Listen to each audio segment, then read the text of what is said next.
आइए, सुनिए, देखिए, समझिए सनातन सत्य। जैसी दृष्टि वैसी सृष्टि, दृष्टि विज्ञान। कुदरत, कुदरती रचना एवं कुदरत के कानून से शाश्वत सुख की प्राप्ति। जोधपुर के परम पूज्य महात्मा उपासक प्रोफेसर डॉक्टर सोहन राज तातेड़ के निर्देशन में सनातन सत्य। जैसी दृष्टि वैसी सृष्टि, दृष्टि विज्ञान।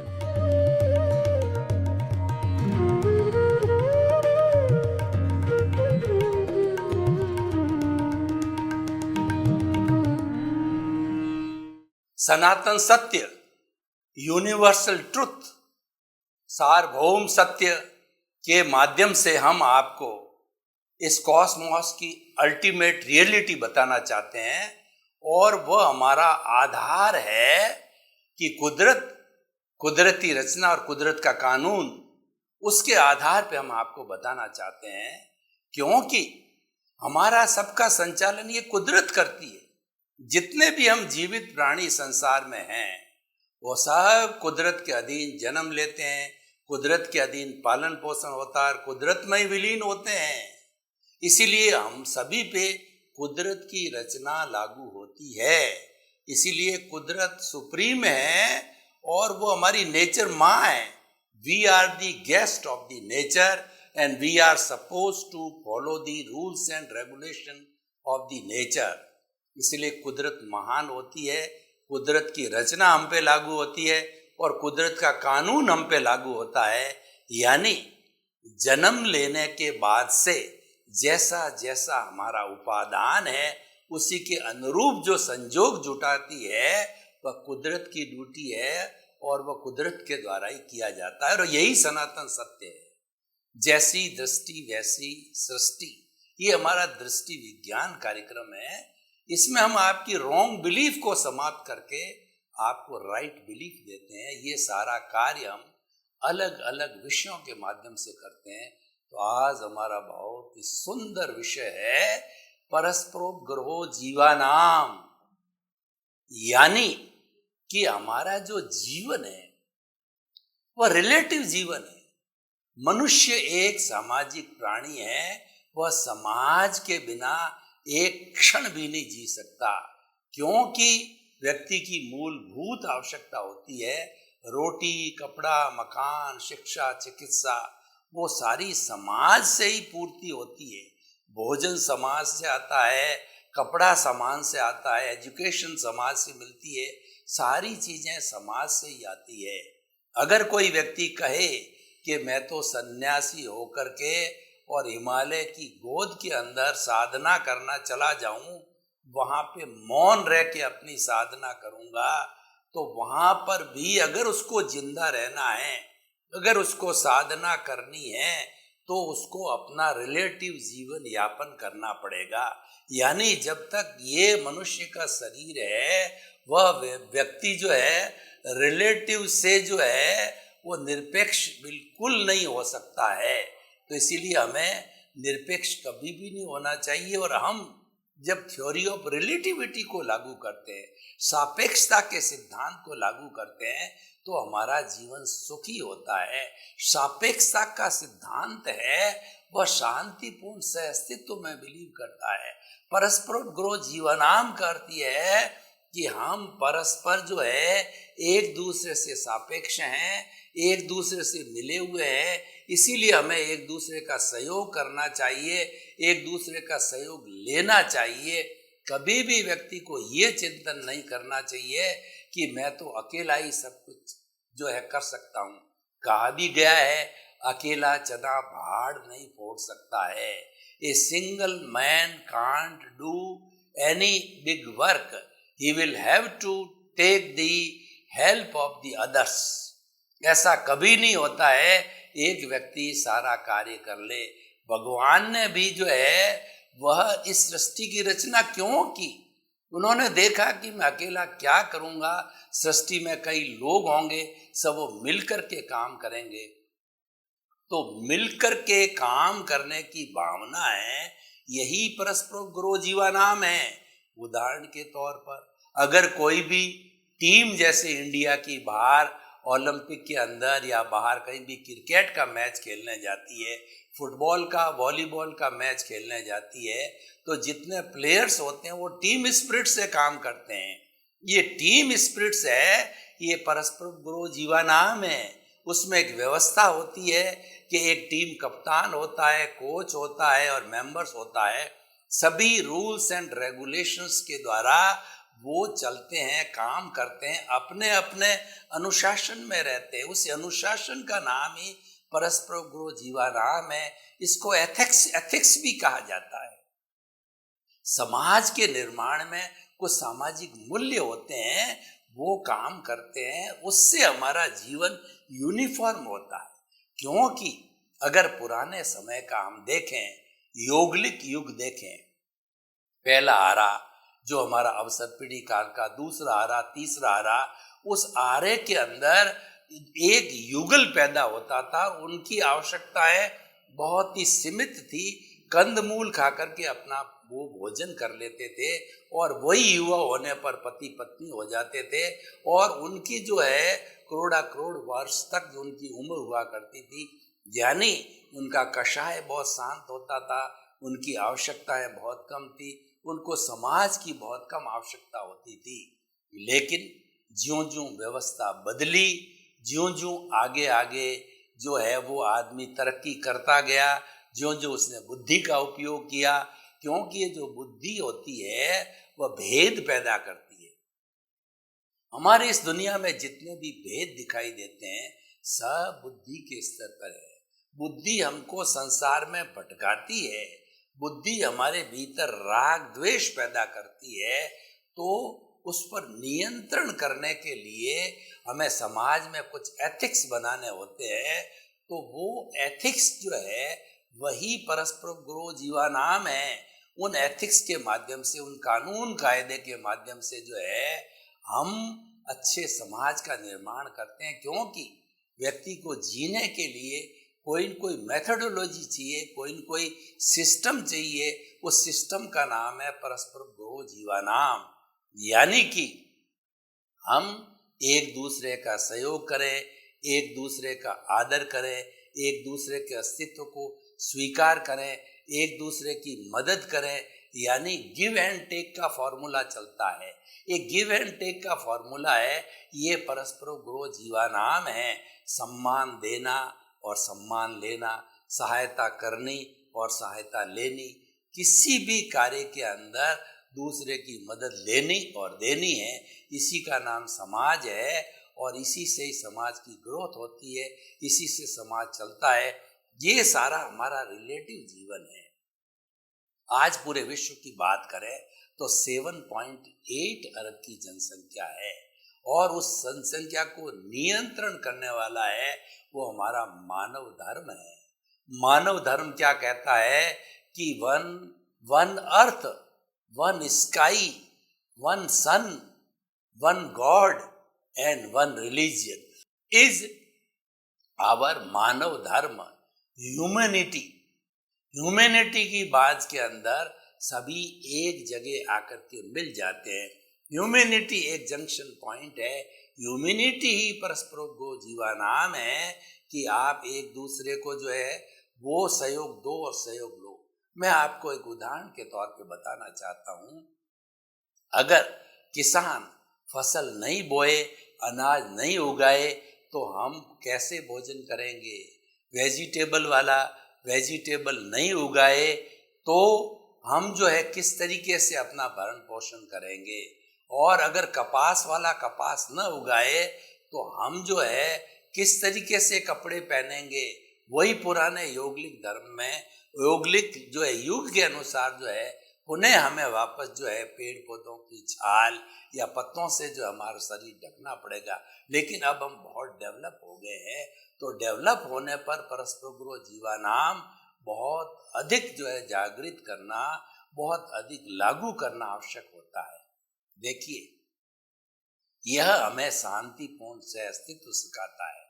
इसका अर्थ क्या हुआ कि हमारे जो जीवित प्राणी के भीतर जो आत्मा है वह आत्मा एक चेतन तत्व है और वह कभी क्रिएट नहीं होता, ऑलरेडी क्रिएटेड है।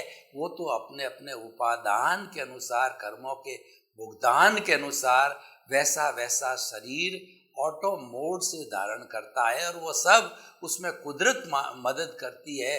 कुदरत ही उसकी मालिक होती है। जैसे कि माँ होती है, वह बच्चे की संपूर्ण रूप से डेडिकेटेड मालिक होती है। अगर बच्चा छोटा है तो माँ कुछ भी काम करे, पानी भरे या भोजन बनावे या कोई भी कार्य करे, तो उसका ध्यान हमेशा बच्चे की तरफ रहता है कि बच्चा कहीं इधर उधर जो है अग्नि का स्पर्श न कर ले, बच्चा कहीं जो गिर न जाए, बच्चा कहीं जो है वो कोई चीज तोड़ फोड़ नहीं दे। उसका ध्यान हर क्षण जो है अपने बच्चे पर रहता है। जैसे कि बरसात के दिनों के अंदर जो जो जो चातकी होती है उसका ध्यान हमेशा आकाश की तरफ होता है कि कब बादल बरसे और कब मैं प्रसन्न हो जाऊं। तो इसीलिए माँ जो है फुल्ली रिस्पॉन्सिबल, डेडिकेटेड होती है बच्चे के भरण पोषण के लिए। तो वो हमारी नेचर माँ भी ऐसी है। ये कहती है कि मैंने एक कहावत बनी है कि जो चोंच देता है वह चुग्गा देगा। वह चुग्गा देने वाली ये हमारी कुदरती माँ है, कुदरत है, जो कि कुदरती रचना और कुदरत के कानून से संचालित होती है।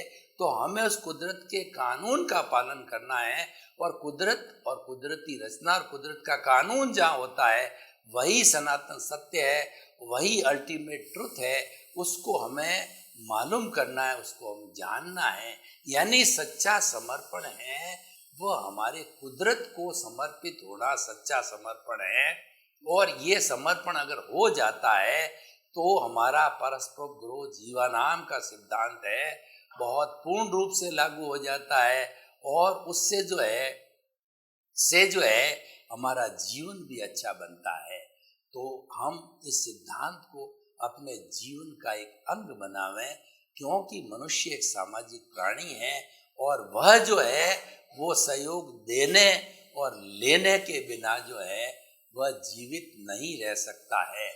तो परस्पर गुरु जीवानाम है, हमें इस संसार में वसुधैव कुटुंबकम के रूप के अंदर जीने का एक पद्धति बताता है कि जो इस संसार में जन्म लेता है वह अपने अपने कर्मों के अधीन जन्म लेता है और कोई करता नहीं है। इसीलिए हर प्राणी को जो है निमित्त, निर्दोष, अकर्ता और शुद्ध आत्मा स्वरूप के अंदर आप जो चिंतन करो तो आप जो है सब कर्मों से मुक्त रहोगे और विदेह का जीवन जी सकते हो।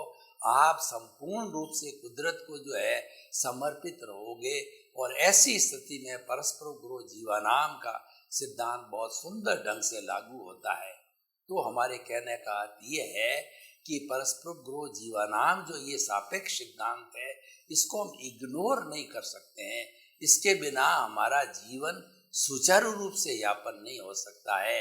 मनुष्य को जो है हर मनुष्य के साथ के अंदर उसको अच्छा बर्ताव करना चाहिए और जो बर्ताव हमको अच्छा नहीं लगता है वो हमें दूसरों के साथ में नहीं करना चाहिए, क्योंकि संसार में छोटा से छोटा प्राणी भी जो है जिसने जन्म लिया है वह जीना चाहता है, मरना कोई नहीं चाहता है।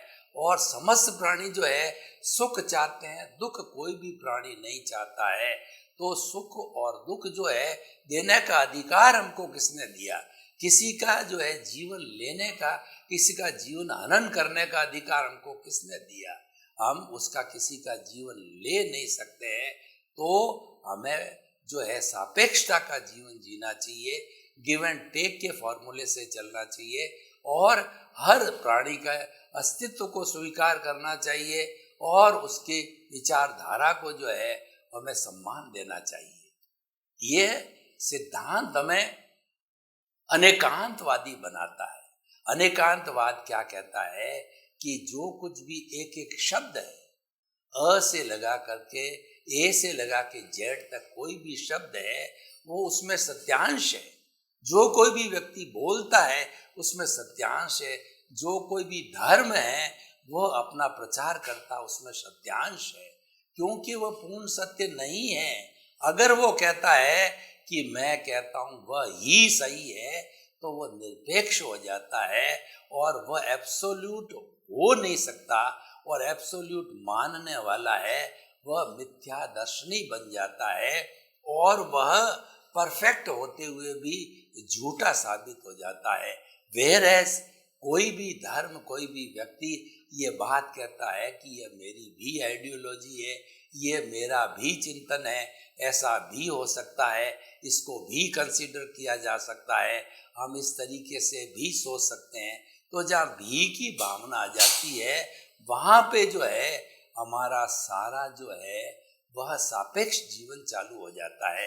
तो निरपेक्ष जीवन ही से जुड़ा हुआ है, सापेक्ष जीवन भी से जुड़ा हुआ है, और हमें सापेक्ष जीवन जीना है। हमें अनेकांतवादी बनना है, एकांतवादी हमें नहीं बनना है। और जो लोग एकांतवादी बन जाते हैं वो लोग अहंकारी हो जाते हैं, वो समाज कंटक हो जाते हैं, और समाज का जितना भी अपराध करने वाले लोग हैं, हिंसा है, आतंकवाद है, रेप है, और आज जितनी जितनी भी बुराइयां हमारे समाज के अंदर चल रही है वो सब करने वाले एकांतवादी होते हैं, और वो परस्पर वो जीवनाम के सिद्धांत का पालन नहीं करते, वो स्वच्छंद होते हैं और वो अपनी आज़ादी का दुरुपयोग करते हैं। हमको जो मानव को जो स्वतंत्रता मिली है वह अपने अनुशासन में रह कर के जीवन जीने की स्वतंत्रता मिली है, हमें उच्छृंखल बनने की स्वतंत्रता नहीं है। क्योंकि अगर व्यक्ति उच्छृंखल बन जाएगा तो वहाँ पे जंगल राज हो जाएगा, वहाँ पे समाज नाम की कोई चीज नहीं होगी। और सबसे ज्यादा आज समाज का कोई बुरा कर रहा है वो मनुष्य कर रहा है। मनुष्य के अतिरिक्त जितनी भी प्राणी लोग हैं वो लोग इतना जो इस समाज का, इस सृष्टि का या इस कुदरत का बुरा नहीं करते हैं, क्योंकि वो तो अनुशासन का पालन करते हैं। उनकी आवश्यकताएं सीमित होती है और वो सीमित दायरे के अंदर ही अपना सब कुछ पोषण कर लेते हैं। लेकिन मनुष्य जो है इगोस्टिक हो गया है, मनुष्य जो है सेल्फ सेंटर्ड हो गया है, मनुष्य तृष्णावादी हो गया है, और वो धन के अंदर इतना कहना चाहिए मदहोश हो गया है कि उसको कोई ध्यान ही नहीं है कि धन एक साधन है, वो तो उसको साध्य मान बैठा है। तो साध्य मान बैठना जो है ये हमारी मूल के अंदर भूल है, इसका हमें करेक्शन करना चाहिए। अगर हमें जीवन को अच्छा बनाना है, हमारा पारिवारिक जीवन, सामाजिक जीवन और हमारा वैश्विक जीवन अच्छा बनाना है, तो हमें सापेक्ष जीवन जीना चाहिए। हमें एक दूसरे का सहयोग करना चाहिए, रेस्पेक्ट करना चाहिए, एक दूसरे के दुख दर्द के अंदर हमें काम आना चाहिए और समाज को कंट्रीब्यूट करना चाहिए। देखिए, हम अध्यात्म की बात करें, चेतना के स्तर की बात करें, चेतना के ऊर्ध्वारोहण की बात करें, तो चेतना हमारे भीतर वही है जिसकी ताकत से मैं बोल रहा हूँ, वही चेतना मेरे में है। और हर जीवित प्राणी के अंदर जिस जीवित प्राणी में चेतना नहीं है वो मृत है, वो जड़ है। क्योंकि जड़ और चेतन में भेद ही यही होता है कि जड़ तो जो वर्ण गंध रस स्पर्श वाला होता है और उसके अंदर फीलिंग्स नहीं होती है, उसके अंदर सुख दुख की अनुभूति नहीं होती। वेरेज जो चेतना होती है वो सुख दुख की अनुभूति करती है, प्रजनन करती है, ग्रोथ करती है, फीलिंग करती है। तो हम जो चेतन प्राणी हैं उन सब चेतन प्राणियों में मानव सबसे ज्यादा विकसित है, और वह विकसित होने के कारण उसको सर्वश्रेष्ठ जो है प्राणी कहा गया है। लेकिन इसकी सर्वश्रेष्ठता के कारण जो है वो इसकी बहुत बड़ी जिम्मेवारी भी आ गई है कि उसको इस सारे जो है हमारे समाज के नियमों का जो है उल्लंघन नहीं करना चाहिए। समाज की एथिक्स, समाज का अनुशासन, समाज का कानून, जिसको हम कुदरत का कानून कहते हैं, उसका पालन करना चाहिए। तो यूनिवर्सली हम कह सकते हैं कि सनातन सत्य को प्राप्त करने के लिए हमको कुदरत की रचना और कुदरत के कानून का पालन करना चाहिए, सापेक्षता का जीवन जीना चाहिए। देखिए, जो व्यक्ति सापेक्ष जीवन जीता है उसको इस दुनिया के अंदर वो कहीं भी चला जाए उसको कोई तकलीफ नहीं होती। कैसे नहीं होती, मैं आपको बताना चाहता हूँ। हिंदुस्तान का एक व्यक्ति अगर यूके के अंदर चला गया और वहाँ की वो भाषा जानता है तो वो विनिमय कर सकता है, वह सामने वाले व्यक्ति को जो है रेस्पेक्ट देगा और अपना पर्पस बताएगा, तो सामने वाला व्यक्ति भी वो जो मानवीय दृष्टिकोण से, ह्यूमैनिटी के दृष्टिकोण से, कि जो भी उसका पर्पस है, जो भी उसको बिजनेस करना है या जो कोई भी उसकी लाइन है, उस लाइन वाले व्यक्ति के पास में जाएगा तो आपस में उसका इंटरेक्शन होगा। और इंटरेक्शन होने पे देखिए, उस इंटरेक्शन का सबसे बड़ा आधार है वो सापेक्ष जीवन है। अगर उसने एक दूसरे का जो है सम्मान न किया होता तो वो मित्रता नहीं बढ़ती है। और क्योंकि मित्रता के लिए ये कहा गया है कि friend in need is friend in deed. मित्र वह होता है जो विपत्ति में, कठिनाई में काम आता है। तो ये जो कठिनाई में काम आना है ये सापेक्षता का जीवन है, और इसी जीवन से जो है मानवता बनती है, समाज बनता है, और मनुष्य और समस्त प्राणी जीवन यापन करते हैं। हमारे प्राणियों की दृष्टि से हम देखें तो एक अभय दान कहा जाता है। अभय दान एक ऐसा सुंदर दान है कि मनुष्य ये सापेक्षता के आधार पर, क्योंकि जहाँ सापेक्ष जीवन है वहाँ एकेंद्रीय के जीवों की हिंसा भी होगी। हम रोटी की बात करें, ये हिंसा का काम है। कपड़े की बात करें, हिंसा का काम है। और मकान की बात करें, हिंसा का काम है। शिक्षा का हम अर्जन के लिए अर्थ की बात करें, ये हिंसा का काम है। चिकित्सा के लिए बात करें तो उसमें फिर अर्थ आ गया, और चिकित्सा करानी पड़ेगी, दवाई वगैरह भी इसके अंदर ही हिंसा की। यानी हमारा जितना भी सामाजिक सापेक्ष जीवन है वह हिंसा से जुड़ा हुआ है। तो हिंसा से जुड़ा हुआ होने के कारण हमें ये तय करना पड़ेगा कि हिंसा कितनी की जानी चाहिए। देखिए कि जो साधु समाज है, जो 5 महाव्रती साधु है, वो तो संपूर्ण रूप से डेडिकेटेड हो जाते हैं अहिंसा को। हिंसा करनी नहीं, करवानी नहीं, अनुमोदनी नहीं, मन से नहीं, वचन से नहीं, काया से नहीं। एक तरीके से जो है वो हिंसा का संपूर्ण रूप से जो है अहिंसा का संकल्प करते हैं, हिंसा को छोड़ते हैं, तो वो तो काफी जो है हिंसा से बच सकते हैं। लेकिन वो भी जो है वो एक इंद्रिय प्राणी की तो कहीं न कहीं हिंसा हो ही जाती है। लेकिन सामान्य व्यक्ति की हम बात करें, गृहस्थी व्यक्ति की बात करें, तो उसको हिंसा होती है, लेकिन उसका इच्छा परिमाण करना, हिंसा कितनी करनी, जितनी शरीर के लिए आवश्यक है, जितने परिवार के लिए आवश्यक है, और जितना अतिथि देवो भव के लिए आवश्यक है, जितना विश्व के कल्याण के लिए आवश्यक है, उतनी की जाए। उसके अतिरिक्त जो की जाती है वो ग्रीड बन जाती है। जो नीड की हिंसा होती है वो गृहस्थी के लिए अलाउड होती है, वह स्थूल हिंसा होती है। इसलिए गृहस्थी को अणुव्रत पालन कर सकता है, चाहे तो अणुव्रती बन सकता है। भगवान महावीर ने 2 तरह के लाइफ स्टाइल बताई, 2 तरह के धर्म बताए। एक तो आगार धर्म और एक अणगार धर्म। आगार धर्म होता है वो गृहस्थी का धर्म होता है, वो रिलेटिव लाइफ होता है, उसमें स्थूल हिंसा होती है, इसलिए उसको अणुव्रति कहते हैं। स्थूल हिंसा उसमें अलाउड की जाती है। और एक जो है जे धम्मे सूरा से कम में सूरा, जो कर्मवीर होते हैं वही धर्मवीर होते हैं। यानी ऐसे ताकतवर लोग हैं वो पूर्ण अहिंसक, वो सन्यासी का जीवन धारण कर लेते हैं, और वो जो है काफी हिंसा से बच जाते हैं, वो महाव्रती होते हैं। ये 2 धर्म भगवान ने बताए हैं।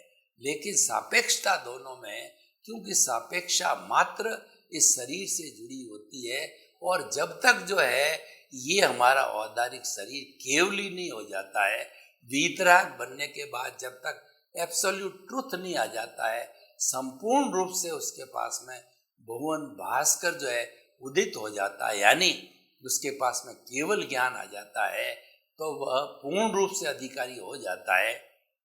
लेकिन पूर्ण रूप से ज्ञान का अधिकारी होने वाला व्यक्ति कभी भी अज्ञान की बात नहीं करता है, क्योंकि उसके अज्ञान का नाश हो जाता है। और अज्ञान ही हमारा क्रोध, अहंकार, माया, लोभ है, और यही हमारे सापेक्ष जीवन को डिस्टर्ब करता है, यही हमारे एथिक्स को तोड़ता है, और यही उच्छृंखल बनाता है।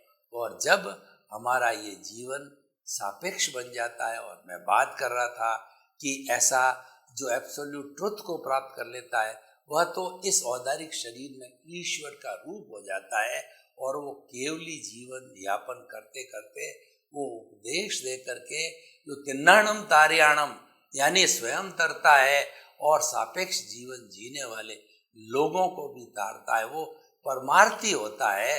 तो ऐसा परमार्थी जो है जब व्यक्ति हो जाता है, तो वह एक समाज के सामने आदर्श और वो भगवान बन जाता है।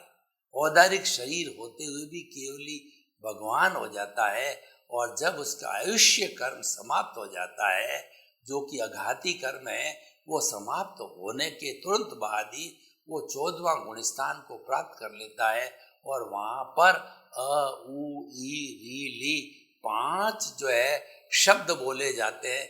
जितने जितने देर के अंदर सबसे उसका जो है मनोयोग, फिर वचन योग, फिर काया योग, 2/3 की अवगाहना वह छोड़ करके और वो सिद्ध शिला में जा करके और सिद्ध बुद्ध मुक्त हो जाता है, ब्लिस को प्राप्त कर लेता है, ईश्वर बन जाता है, परमानेंट आदम को जो है वो आनंद को प्राप्त कर लेता है। और वैसा जीवन है वो निरपेक्ष जीवन है। लेकिन हम क्या कहना चाहते हैं, जब तक किसी भी प्राणी का ये शरीर है, तब तक उसको परस्पर क्रोध जीवानाम का पालन करना चाहिए, सापेक्ष जीवन जीना चाहिए, और सापेक्ष जीवन जीना ही पड़ता है। कई लोग मिथ्या दर्शन, मिथ्या धारणा के अनुसार ये मान बैठते हैं निरपेक्ष जीवन यानी कर्ता बन जाते हैं। निरपेक्ष जीवन कहाँ से प्राप्त होता है?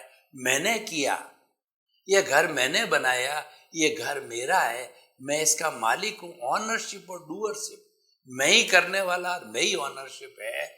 मैं और मेरा की भावना होते होते व्यक्ति निरपेक्ष बनता है, और वो स्वार्थ की चेतना को जगा देता है, वो कर्ता बन जाता है। और ये कर्ता भाव ही कर्म बंधन का कारण है, और यहीं से ही राग द्वेष जुड़ता है।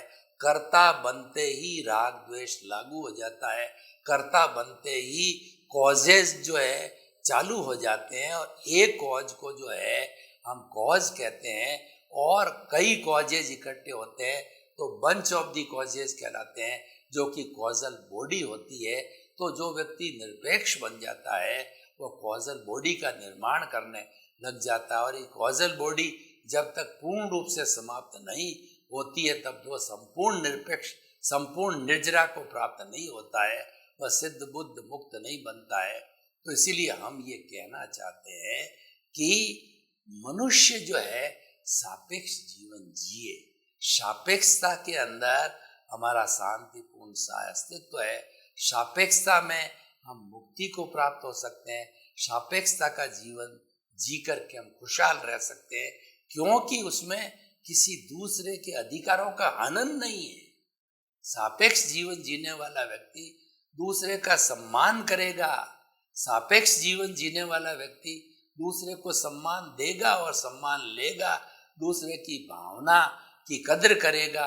वह किसी के साथ में कुठाराघात नहीं करेगा, अन्याय नहीं करेगा, क्योंकि सापेक्ष जीवन जीने वाला व्यक्ति यह चिंतन करता है कि जो चीज मुझे अच्छी नहीं लगती है वह मैं दूसरे के साथ के अंदर क्यों करूं। वह दोषारोपण नहीं करता है, वह निर्दोष दर्शन करता है, वह दूसरे के दोष नहीं देखता है। ये सापेक्ष जीवन की विशेषता होती है।